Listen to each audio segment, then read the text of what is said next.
Hello વિદ્યાર્થી મિત્રો, આગળ આપણે જોઈ ગયા કે એલિમેન્ટરી પાર્ટિકલમાં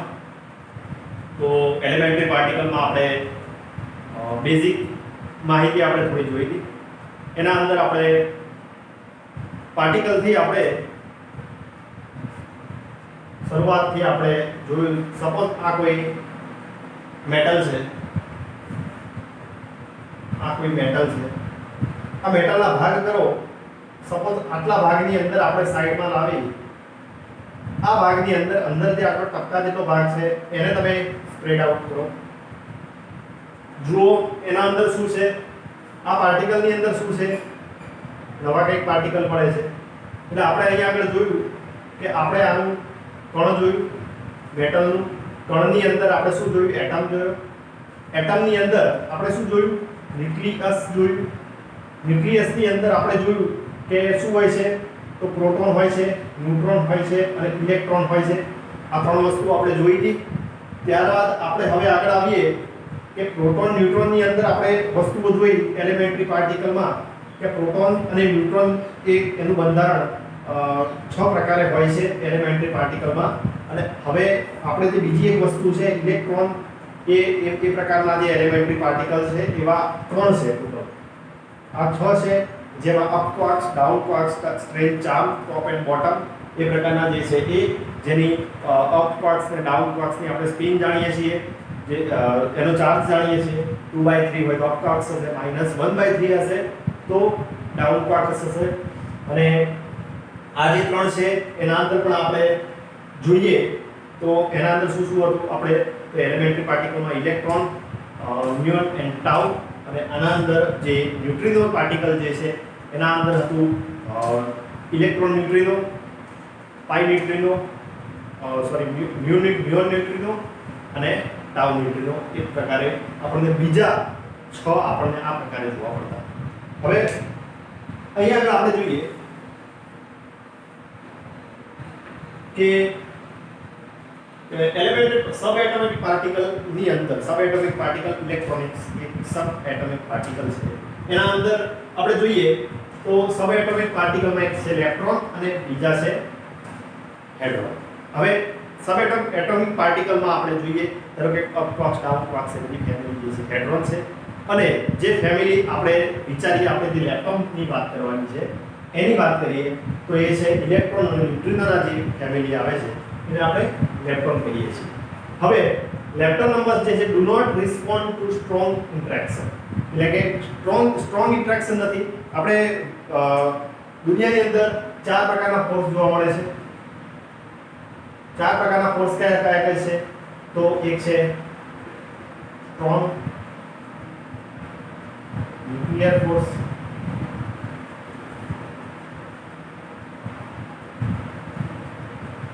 બીજા નંબરમાં છે વીક ન્યુક્લિયર ફોર્સ, ત્રીજા નંબરમાં છે ઇલેક્ટ્રોમેગ્નેટિક ફોર્સ,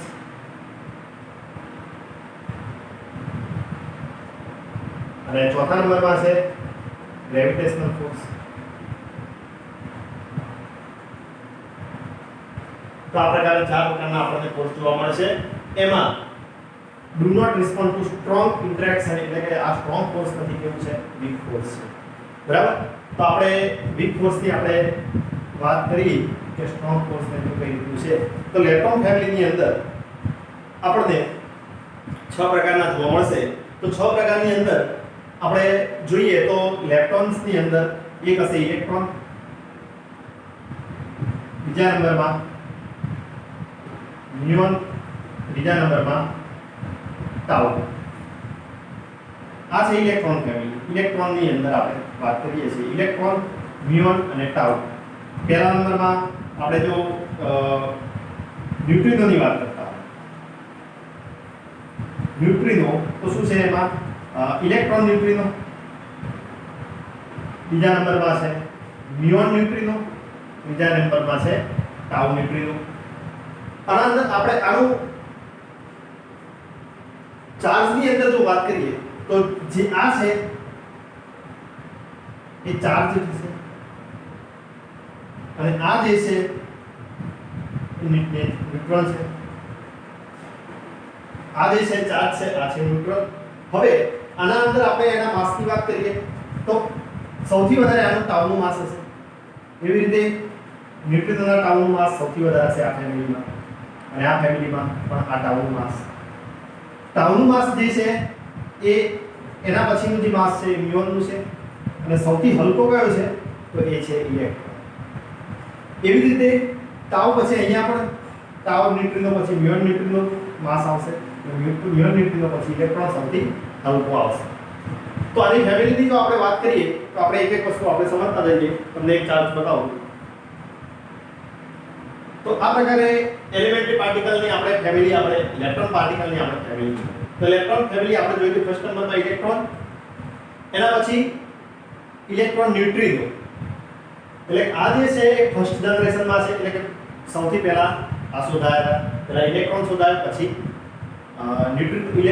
ઇલેક્ટ્રોન ન્યુટ્રિનો શોધાયો, ત્યારબાદ અહીંયા આગળ મ્યુ શોધાયો, એના પછી ન્યુટ્રિનો મ્યુ શોધાયો, ત્યારબાદ અહીંયા ટાઉ શોધાયો, ત્યારબાદ એનો ટાઉ ન્યુટ્રિનો શોધાયો છે. આ જે છે એ ચાર્જ ઇલેક્ટ્રોન છે, અને આ છે ન્યુટ્રલ ઇલેક્ટ્રોન નંબર કહેવામાં આવે છે. હવે આને આપણે ડીકે પ્રોસેસની અંદર આપણે જોઈ લઈએ. અહીંયા આગળ જોતા ફર્સ્ટ નંબરમાં આપણે જોઈએ તો અહીંયા આગળ આપણે ન્યુટ્રોનનું ડીકે થાય, ડીકે પ્રોસેસ આપણે જોવાની છે. શું જોવાનું છે? તો ન્યુટ્રોન ડીકે થશે ત્યારે એક પ્રોટોન છૂટો પડશે, ઇલેક્ટ્રોન છૂટો પડશે, અને એક ન્યુટ્રિનો અલગ પડશે. આપણે આ જે થિયરી છે એ પાવલીના ન્યુટ્રિનો થિયરી પ્રમાણે આપણે જોઈ ગયા. પાવલીના ન્યુટ્રિનોની થિયરી આપણે આ પ્રમાણે હતી, એક ન્યુટ્રિનો અને એક એન્ટી ન્યુટ્રિનો એને અહીંયા આગળ બતાવી. ત્યારબાદ બીજા નંબરમાં જુઓ પ્રોટોનનું જે ડીકે થાય છે એના અંદર એક ન્યુટ્રોન છે, એક ઇલેક્ટ્રોન છે, અને પ્રોટોનનું થાય છે એટલા માટે એક એન્ટી ન્યુટ્રિનો બને છે. એક ન્યુટ્રિનો અને એક છે એન્ટી ન્યુટ્રિનો. અહીંયા આગળ ઇલેક્ટ્રોન અને ન્યુટ્રિનો કઈ રીતે છૂટા પડે છે આપણે જોઈ શકો છો. પ્રોટોન ના અંદરથી જો છૂટું પડે તો એ પ્રોટોનમાંથી છૂટું પડશે તો પોઝિટ્રોન પડશે, અને એક પડશે એન્ટી ન્યુટ્રિનો. ત્યારબાદ અહીંયા આગળ એક છૂટું પડશે ત્યારે ન્યુટ્રિનો કેવું હશે? Electron neutrino. આ એન્ટી ન્યુટ્રિનો, આ ન્યુટ્રિનો, અને અહીંયા આગળ એક ઇલેક્ટ્રોન, અહીંયા આગળ પોઝિટ્રોન, અને અહીંયા આગળ એન્ટી ન્યુટ્રિનો. એવી રીતે તમે ત્રીજા નંબરમાં જુઓ પાયોન. આ પાર્ટિકલને શું કહેવાય છે? પાઈ છે, એટલે કે પાયોન. પાયોન પ્લસ જોશો તો પાયોન પ્લસ ની અંદર અહીંયા આગળ પાયોન મ્યુઓન પ્લસ અને મ્યુઓન ન્યુટ્રિનો તમને જોવા મળશે. મ્યુઓન ન્યુટ્રિનો એટલે કે આનાથી થોડા ભારે છે. આ પાયોન માઇનસમાંથી જો તમે જોશો ચોથા નંબરમાં તો મ્યુઓન માઇનસ, અને આનું અંદરથી એન્ટી મ્યુઓન ન્યુટ્રિનો તમને જોવા મળશે. અહીંયા આગળ પાંચમા નંબરમાં જુઓ ટાઉ માંથી પાયોન, અને પાયોનમાંથી એક ન્યુટ્રિનો છૂટું પડે છે. આના અંદરથી તમે જોઈ શકો છો કે આ જે પાયોન જે છે એ પાયોન ફેમિલીની તમને વાત કરી કે પ્રોટોન અને ન્યુટ્રોનને જે જોડતી જે પાર્ટિકલ જે છે એને શું કહેવામાં આવશે? પાયોન કહેવામાં આવશે. હવે આપણે ઇન્વર્સ ન્યુટ્રિનોની અંદર આપણે જોઈએ થોડી જગ્યા આપણે લીધી. देखो इनवर्स डीके ની અંદર સૌથી પહેલા તમે સમજી લો કે આપણે પ્રોટોનમાંથી ન્યુટ્રોન, ઇલેક્ટ્રોન અને એન્ટી ન્યુટ્રિનો જોતા. હવે પ્રોટોન, ન્યુટ્રોન, એન્ટી ન્યુટ્રિનોની જગ્યાએ અહીંયાથી એન્ટી ન્યુટ્રિનો છે આ બાજુ આવશે, ને અહીંયા આગળ ચાર્જ માઈનસ થઈ જશે. એટલા માટે આ જે ફર્સ્ટ છે એ આ પ્રકારે બને છે, ઊંધું થઈ જાય છે એનાથી. બીજા નંબરમાં જુઓ એવી જ રીતે આ કોઈ ન્યુટ્રિનો આ પ્રકારનું કોઈ સેલ છે એમાંથી આ બને છે ત્યારે એક પોઝિટિવ એક બને છે. હવે 17 માંથી 18 એટલે કે હવે 17 માંથી 18 થઈ અને -1 બને છે, અને પેલું જે પાછળવાળું હતું એ અહીંયા આવી જાય છે. એવી રીતે ત્રીજા નંબરમાં જુઓ mu neutrino plus electron, mu minus neutrino. આ પ્રકારે ઇન્વર્સ તમને જોવા મળે છે. હવે પહેલા આપણે ડીકે પ્રોસેસ આપણે આ પ્રમાણે જોઈએ. ડીકે ની અંદર તમે જુઓ ફર્સ્ટ ની અંદર માસ ઓફ ઇલેક્ટ્રોન કેટલું છે? માસ ઓફ ઇલેક્ટ્રોન 0.511 કેટલું છે માસ ઓફ ઇલેક્ટ્રોન 0.511 MeV/c². આ કેટલું છે તો તમે ભણેલા છો તો પ્રોટોન કરતા 1800 ગણું નાનું છે. એટલે કે પ્રોટોન કેટલું છે 1800 ગણું મોટું પાર્ટિકલ છે.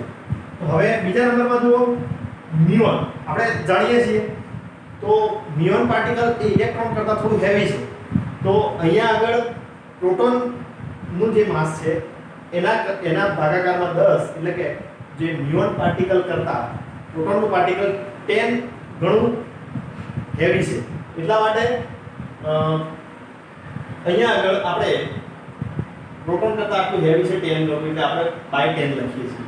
ત્રીજા નંબરમાં જુઓ કે ટાઉનું જે માસ છે એટલે કે એનું દળ છે એ 1777 MeV/c² છે. એટલે કે 2 ટાઈમ્સ પ્રોટોન એટલે કે પ્રોટોનના 2 ગણા જેટલું એનું વજન છે. બરાબર છે. એનું વજન નહીં દળ છે. એ આપણે અહીંયા આગળ આ સિસ્ટમ પરથી આપણે જોઈ શકીએ છીએ. હવે આપણે થોડી આગળ આ પ્રકારે યુકે પ્રોસેસ જોઈ લઈએ. देखो એલિમેન્ટરી પાર્ટિકલમાં આપણે ટાઉ જે છે એનું ડીકે થાય છે એટલે કે પાઈ અને ટાઉની ન્યુટ્રિનો. એના અંદરથી આપણે જોઈએ તો આનું જે ડીકે થશે પાઈનું તો એમાં થશે મ્યુઓન અને અહીંયા આગળ મ્યુઓન ન્યુટ્રિનો એન્ટી ન્યુટ્રિનો. મ્યુઓનમાંથી જે ડીકે થશે એ ઇલેક્ટ્રોન ન્યુટ્રિનો અને ઇલેક્ટ્રોન ન્યુટ્રિનો મ્યુ ન્યુટ્રિનો અને ઇલેક્ટ્રોન એન્ટી ન્યુટ્રિનો છે એ પ્રકારે થશે. હવે અહીંયા આગળ આપણે આના ઉપરથી જોઈ શકીએ કે સૌથી હેવીએસ્ટ કોણ છે તો ટાઉ માસ એનો સૌથી વધારે છે. લાઈફ ટાઈમ જોઈએ તો ઇલેક્ટ્રોનનું જે લાઈફ ટાઈમ છે સ્ટેબલ છે. Electron always stable in metals everywhere. અને મ્યુઓન છે એનું છે 2.1 × 10⁻⁶ સેકન્ડ છે. અને ટાઉ માઈનસ એટલે કે ટાઉનું જે છે તો એનો છે 2.9 × 10⁻30 સેકન્ડ છે. હવે ચાર્જની બાબતમાં અને પ્લસ ચાર્જની બાબતમાં આપણે જોઈએ તો ઇલેક્ટ્રોન જે છે એનો ચાર્જ માઈનસ રહેશે. મ્યુઓનનો ચાર્જ માઈનસ, આનો પણ માઈનસ. જે છે ન્યુટ્રિનોની વાત કરીએ તો આ બધા આના ચાર્જ પ્લસ વાળા તમને આ પ્રમાણે જોવા મળશે. ન્યુટ્રિનો અને એન્ટી ન્યુટ્રિનો તમને બે પ્રકારે તમને જોવા મળશે. એમાં છે એની સ્પિન તમને આ પ્રમાણે જોવા મળે છે. જો તમે સ્પિનની અંદર આપણે એક એક્ઝામ્પલ લઈ લઈએ સ્પિનની અંદર તો સ્પિનમાં એક્ઝામ્પલ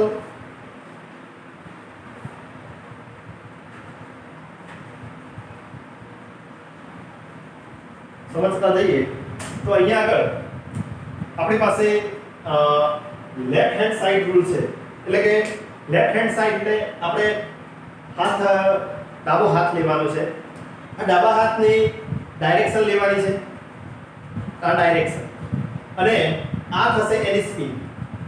એટલે કે આ એની વેલ્યુ મળશે અને આ એની સ્પિન મળશે. આ મેગ્નિટ્યુડ સ્પિન. હવે એની જે મોમેન્ટમ છે એ આ દિશામાં જશે પણ સ્પિન કેવી છે આ બાજુ. હવે તમને અંદર પેનેટ્રેટ થતું હોય, બોડીની અંદર પેનેટ્રેટ થતું હોય કોઈ ન્યુટ્રિનો પાર્ટિકલ તો એની મોમેન્ટમ ક્યાં છે અંદર બોડીની અંદર, એની સ્પિન ક્યાં છે આ દિશામાં છે. એટલે કે રાઈટ લેફ્ટ હેન્ડ સાઈડની અંદર આ લેફ્ટ હેન્ડ છે, લેફ્ટ હેન્ડ સાઈડમાં એની સ્પિન કેવી બતાવે છે આ બાજુ બતાવે છે અને એની મોમેન્ટમ છે આ બાજુ. ત્યારબાદ રાઈટ હેન્ડ સાઈડ રૂલની અંદર તમે જુઓ એના અંદર તમે જો એન્ટી ન્યુટ્રિનો માટે જુઓ તો એન્ટી ન્યુટ્રિનો માટે રાઈટ હેન્ડ લીધો, એની મોમેન્ટમ કઈ દિશામાં છે આ દિશામાં છે પણ એની સ્પિન કેવી છે જુઓ આ એની સ્પિન આ દિશામાં હશે, એની મોમેન્ટમ આ દિશામાં છે. એટલે કોઈ બી મોમેન્ટમ આ દિશામાં લો તો એની સ્પિન બદલાતી રહેશે ક્લોકવાઇઝ અને એન્ટી ક્લોકવાઇઝ. આ છે ક્લોકવાઇઝ, રાઈટ હેન્ડમાં ક્લોકવાઇઝ, લેફ્ટ હેન્ડમાં એન્ટી ક્લોકવાઇઝ મળે છે. હવે આપણે જોઈએ તો તમે એક સિમ્પલ એક્ઝામ્પલ હું આપું. તમે આ પેનની માર્કર છે તો માર્કરની અંદર તમે હંમેશા જોયું હશે કે આનું જે ખોલવાનું જે ડાયરેક્શન છે એ તમે જુઓ એને ઊંધી ડાયરેક્શનમાં છે. આ આમ ખુલે છે પણ જાય છે કેવી ઉપર આવે છે, આ ઉપર જાય છે. જોયું? આપણે ખોલીએ છીએ આમ, જાય છે ઉપર. બરાબર? એવી જ રીતે તમે જુઓ પેનની અંદર જુઓ, આ પેનની ટીપ જુઓ તો પેનની અંદર તમે ખોલો છો ઉપર, એ પણ ક્યાં જાય છે ઉપર જાય છે. આપણે આ માર્કરમાં ક્યાં ખોલ્યું? માર્કરમાં આમ ખોલીએ છીએ, માર્કરમાં ખોલીએ છીએ આમ અને ઉપર જાય છે. પેનની ટીપમાં કેમ ખોલીએ? આમ નથી ખોલે, આમ ખોલીએ તો બંધ થાય, આમ ખોલીએ તો ઉપર જાય છે. એટલે આની સ્પિન જે છે આની છે કેવી છે? આની છે એન્ટી ક્લોકવાઇઝ, આ છે ક્લોકવાઇઝ. એટલે કે અહીંયા આગળ તમે આના ઉપરથી તમે જોઈ શકો છો કે એની મોમેન્ટમ ઉપર છે, પણ એની પિનની ટીપની અંદર તમે જોજો, માર્કરની અંદર અને પેનની અંદર બંનેમાં તમે ઘરે એક્સપેરિમેન્ટ કરીને જોઈ જોજો તો આ પ્રમાણે તમને બધી વસ્તુ દેખાશે. તો અહીંયા આગળ આપણે સ્પિન મોમેન્ટમની અંદર આપણે બધી વાતો કરીએ તો આપણે અહીંયા આગળ એલિમેન્ટરી પાર્ટિકલમાં ક્વોન્ટમ નંબર જોવો પડે.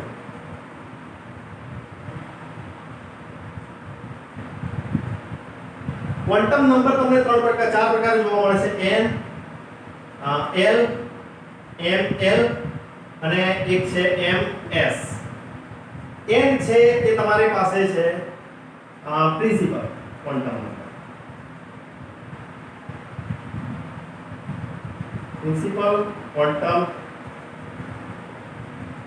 નંબર. l છે એ છે એઝી મેથલ ક્વોન્ટમ નંબર. ml જે છે એ તમારે મેગ્નેટિક ક્વોન્ટમ નંબર છે.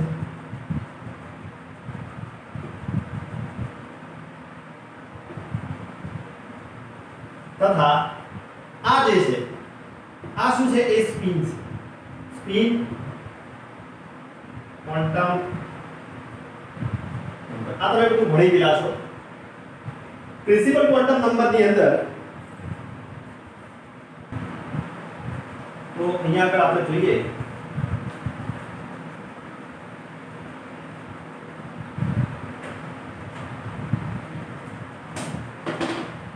Principal quantum number. સપોઝ આપણે n ન્યુમેરિકલ વેલ્યુ લઈએ 1 2 3 4 5 6 ગમે એટલી લઈ શકીએ. l શું છે? તો l 0 to n - 1. એટલે 0 to n - 1 તમારે કેવી વેલ્યુ લેવાની? સપોઝ n 1 હોય તો l વેલ્યુ કેટલી મળશે? તો l 0 તો મળશે. n ની જગ્યાએ 1 મૂકો તો તમને કેટલા મળે છે? n ની જગ્યાએ 1 મૂકો તો અહીંયા આગળ 0 મળે છે. એટલે n ની જગ્યાએ 0 મૂકો તો તમને એક જ વેલ્યુ મળે છે. n ની જગ્યાએ 2 મૂકો તો l ની વેલ્યુ કેટલી મળે છે? એક તો 0 મળે છે અને n - 1 એટલે કે 2 - 1 એટલે 1 મળે છે. અહીંયા આગળ કેટલી મળે છે? 0 1 2 અને 4 ની અંદર મળે છે 0 1 2 3 અને આ રીતે ચાર વેલ્યુ મળે છે. મેગ્નેટિક ક્વોન્ટમ નંબરની અંદર તમે અહીંયા આગળ આપણે જોઈએ તો એઝિમેથલ ક્વોન્ટમ નંબર તમને શેપ બતાવે છે. મેગ્નેટિક ક્વોન્ટમ નંબર તમને ઓરિએન્ટેશન બતાવે છે. ઓરિએન્ટેશન તમને બતાવશે. હવે તમે સિમ્પલ એક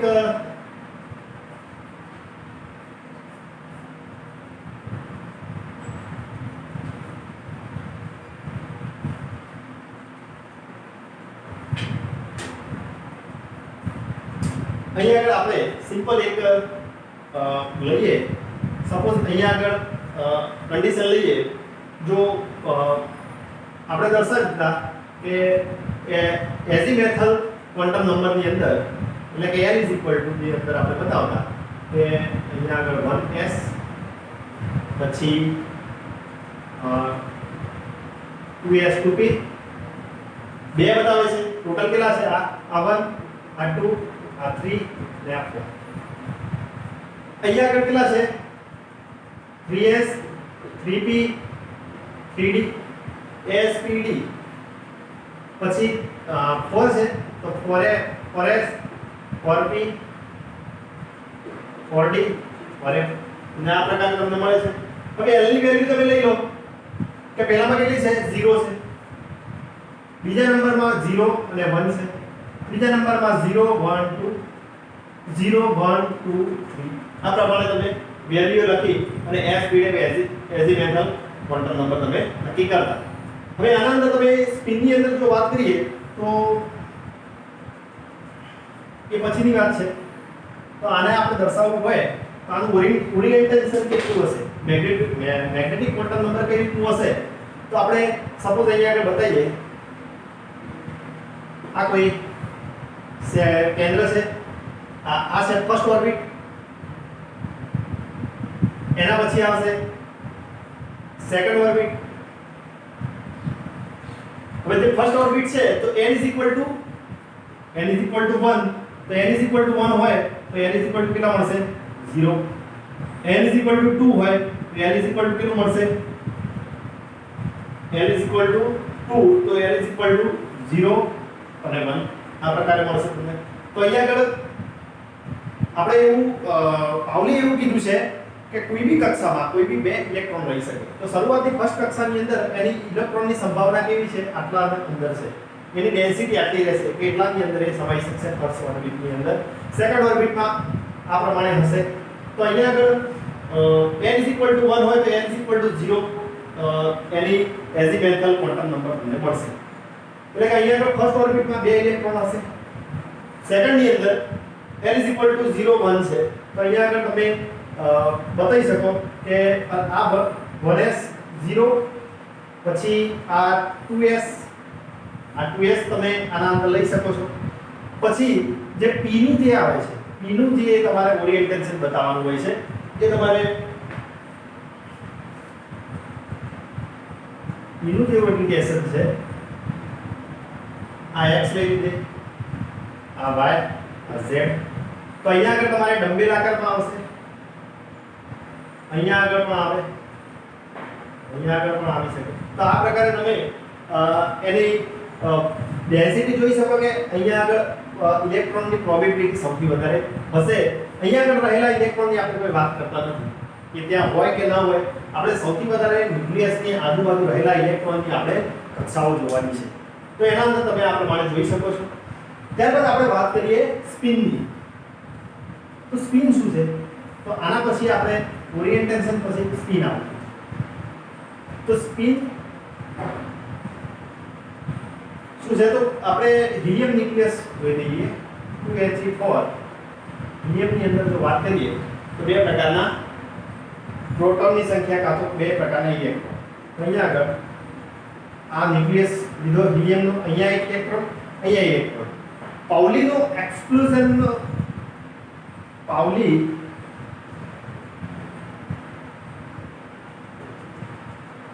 એક્સક્લુઝન પ્રિન્સિપલ એવું બતાવે છે, પાઉલીનું એક્સક્લુઝન પ્રિન્સિપલ એવું બતાવે છે કે એક જ કક્ષામાં રહેલા બે ઇલેક્ટ્રોનની જે સ્પિન છે એ સ્પિન સરખી નહીં હોય. ધારો કે આની સ્પિન ક્લોકવાઇઝ હશે તો આની સ્પિન એન્ટી ક્લોકવાઇઝ હશે. એ પ્રકારે એને બતાવ્યું છે. તો અહીંયા ક્લોકવાઇઝ કે એન્ટી ક્લોકવાઇઝ એની સ્પિન હોઈ શકે. તથા એવું પણ જાણવામાં આવ્યું છે કે ચારે ચાર ક્વોન્ટમ નંબર્સ જે છે, ચારે ચાર ક્વોન્ટમ નંબર્સ ક્યારે કોઈ એક ન્યુક્લિયસની એટમની અંદર સરખા હશે નહીં. એક જ એટમમાં ચારે ચાર ક્વોન્ટમ નંબર સરખા નહીં હોય, કાં તો એના n ની વેલ્યુ સરખી હોય તો l ની વેલ્યુ સરખી હોય પણ એની ઓરિએન્ટેશન સરખી ન હોય, કાં તો એની સ્પિન અલગ હશે, કાં તો સ્પિન અલગ હોય તો એની ઓરિએન્ટેશન અલગ હોય, કાં તો એનો નંબર અલગ હશે. તો આ પ્રકારે આપણે લેટમ્સ નંબરની અંદર આપણે એની સ્પિનની ચર્ચા કરી તથા એના નંબર ક્વોન્ટમ નંબરની અંદર આપણે વાત કરી છે. તો આ પ્રકારે તમે થિયરીની અંદર તમે જોઈ શકો છો. તથા આના પછીની આપણે થિયરી આગળ જોતા જઈશું, હેડ્રોન નંબર અને હેડ્રોન્સની અંદર શું એની ફેમિલી છે એ આપણે ચેક કરીશું. તો આટલે સુધી આપણે વિડિયો રાખીશું. Okay, thank you.